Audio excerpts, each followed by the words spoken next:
2 గంటల సేపు వర్షము, 300 మిల్లీలీటర్ల నీరు.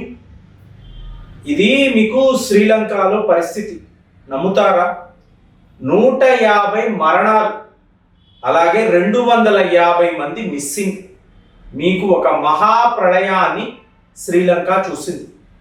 చూడండి ఫ్రెండ్స్, ఎప్పుడైతే శ్రీలంకకు ఇలాంటి ఒక పరిస్థితి వస్తుందో మీకు ప్రపంచ స్థాయిలో పెను మార్పులు జరుగుతాయి అని చెప్తారు.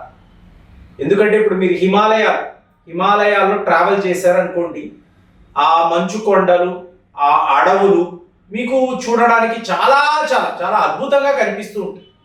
కానీ ఈ అందానికి వెనుక మీకు చాలా పెద్ద ట్రాజెడీ, అంటే the great Himalayan earth quake అని అంటారండి. ప్రతి ఒక 100 ఏళ్ళు లేదా 150 ఏళ్ళు, అంటే బిలో 200 ఇయర్స్ మీకు ఇలాంటి ఒక భూకంపము అనేది హిమాలయాల్లో మీకు కనిపిస్తుంది.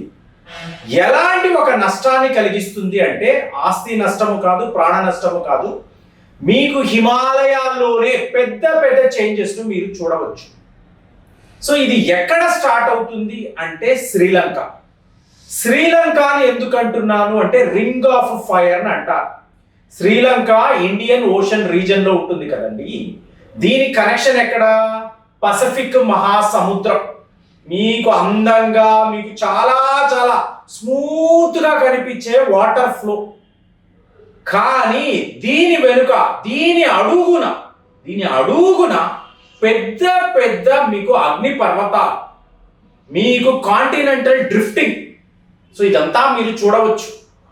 మరి ఇప్పుడు నేను ఈ వీడియో చిత్తూరు అనబడే నగరం నుంచి రికార్డ్ చేస్తున్నాను. ఈ వీడియో మీరు చూస్తున్న టైంకి నేను బెంగళూరులో ఉండొచ్చు. సో మధ్యలో చింతామణి అనబడే పట్టణంలో మిత్రుడు శ్రీకర్ గారింట్లో ఒక చిన్న స్టాప్ ఓవర్. కానీ నిన్న అంతా కూడా మీకు చిత్తూరులో వర్షం ఎంటర్ అవుతూనే వాతావరణం వేరేలా ఉంది. సాయంత్రం అయ్యేసరికి మీకు వర్షాలు స్టార్ట్ అయ్యాయి. ఏమిటి అంటే చెన్నై వద్ద మీకు చాలా పెద్ద సైక్లోన్ రాబోతుంది అని చెప్పి మిత్రులు చెప్పారు. సో ఇండియన్ మెట్రోలాజికల్ డిపార్ట్మెంట్ వాళ్ళు కూడా హై అలర్ట్, ఇంకా రెడ్ అలర్ట్ ప్రకటించారు. అలాంటప్పుడు ఇప్పుడు ప్రస్తుతం ఈ వీడియో మీరు చూస్తున్నప్పుడు చెన్నై వాసులు అక్కడ పరిస్థితి ఏమిటి? సో దీనికి అంతా కారణం ఏమిటి? డిచ్వా అనబడే సైక్లోన్. ఇప్పుడు డిచ్వా అంటే ఏంటండి? యామిన్ భాషలో వాళ్ళు రికమెండ్ చేశారు. చూడండి, వాళ్ళ ట్రెండ్ ప్రపంచంలో ఎక్కడ ఇలా తుఫాన్లు వచ్చినా కూడా పేరు అనేది పర్టికులర్ ఒక కంట్రీ వాళ్ళు సజెస్ట్ చేయడము, ఆర్డర్ ప్రకారం ఆ పేరు పెట్టుకుంటూ రావడం. సో ఇప్పుడు డిట్వా అనబడే ఈ పేరు, దీని అర్థం ఏమిటి? లాగూన్ అంటారు. లాగూన్ అంటే ఏంటి? ఒక మడుగు, అంటే సముద్ర జలాల నుంచి విడిపోయిన ఒక మడుగు. కానీ ఇదేమైనా మడుగు అంటే పేరు ఎందుకు పెట్టారు యామిన్ వాళ్ళు? సో వాళ్ళ దేశానికి సంబంధించిన ఒక అతి ముఖ్యమైన లాగూన్. సో దాని పేరు మీదే డిట్వా అనబడే పేరు పెట్టారు. కానీ ఇది శ్రీలంకలో ఎలాంటి ఒక అతలాకుతలాన్ని చెప్తున్నా కదా, ఒక మహాప్రళయాన్ని సృష్టించింది అంటే మీకు కళ్ళ ముందే వాళ్ళ భవనాలు, మీకు అలా బిల్డింగులు, ఇల్లులు అలా వరద నీటిలో కొట్టుకుపోవడం. మీకు ఎప్పుడు కూడా చూడండి ఫ్రెండ్స్, శ్రీలంకలో ఒక ప్రమాదము అన్నప్పుడు ఆటోమేటిక్గా చేరువలో ఉండే తమిళనాడు, ఇవాళ మనం ఆంధ్రప్రదేశ్ను కూడా కలుపుకోవాలి. ఎందుకు అంటే మీకు ఈ తుఫాను నెల్లూరు దాకా కూడా రావచ్చు.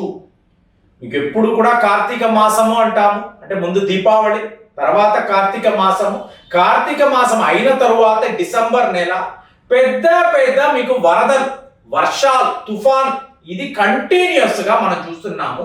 కానీ ఈసారి శ్రీలంక వైపు నుంచి కదలిన ఈ తుఫాను తమిళనాడుని టార్గెట్ చేయబోతుంది. పొరుగు రాష్ట్రమైన ఆంధ్రప్రదేశ్, నెల్లూరు లాంటి ప్రథమ పట్టణాలు. సో ఇక్కడంతా కూడా పెద్ద స్థాయిలో దీని ఎఫెక్ట్ ఉంటుంది అని చెప్తున్నారు.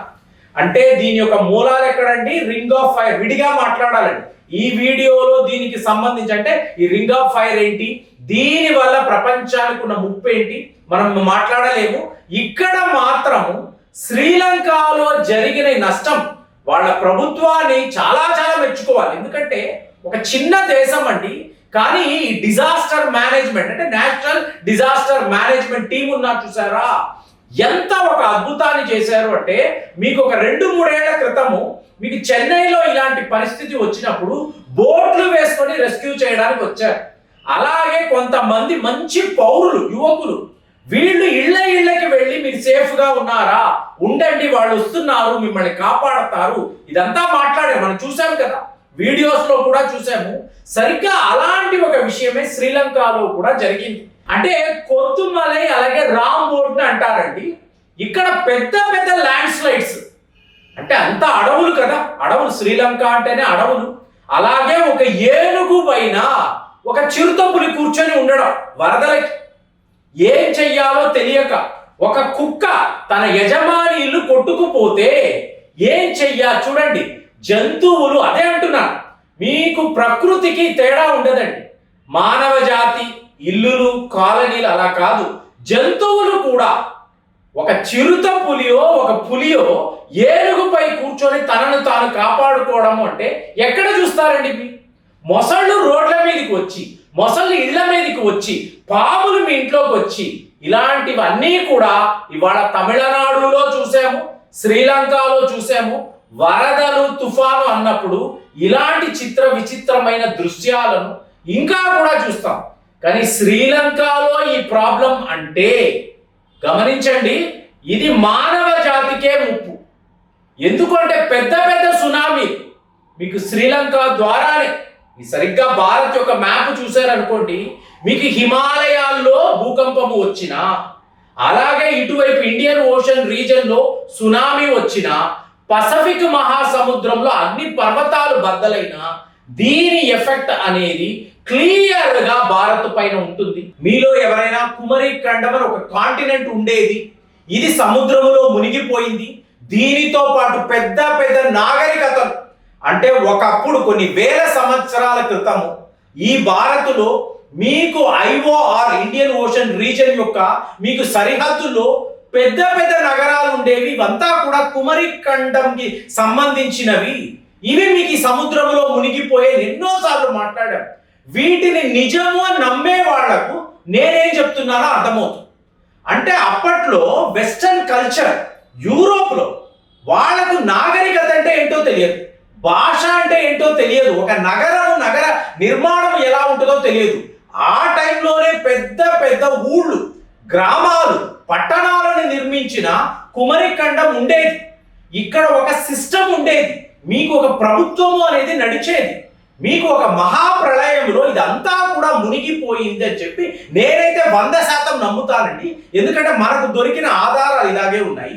దీనికి శ్రీలంక అనబడే దేశము చాలా చాలా క్రిటికల్ అండి. ఒక 100 ఏళ్లలో ఒక మహాప్రళయం, ఒక డెలూజ్ వచ్చింది, మొత్తము కూడా మీకు కొట్టుకుపోతుంది. అంటే సరిహద్దుల్లో ఉండే నగరాలంతా కూడా కొట్టుకుపోతాయి. అలాంటివి ఎన్నోసార్లు జరిగినట్టుగా ఇవాళ శాస్త్రవేత్తలు చెప్తున్నారు, మళ్ళీ జరగబోతుంది అని కూడా ఇవాళ జపాన్ శాస్త్రవేత్తలు చెప్పడమే ఇక్కడ క్రిటికల్ పాయింట్. మరి డిచ్వా అనబడే సైక్లోన్ శ్రీలంకలో ఇలాంటి ఒక అతలాకుతలాన్ని సృష్టించి ఇంతమంది ప్రాణాలను తీసి, మీకు మిస్ అయిన వాళ్ళు ఎటు వెళ్ళిపోయారో తెలీదు.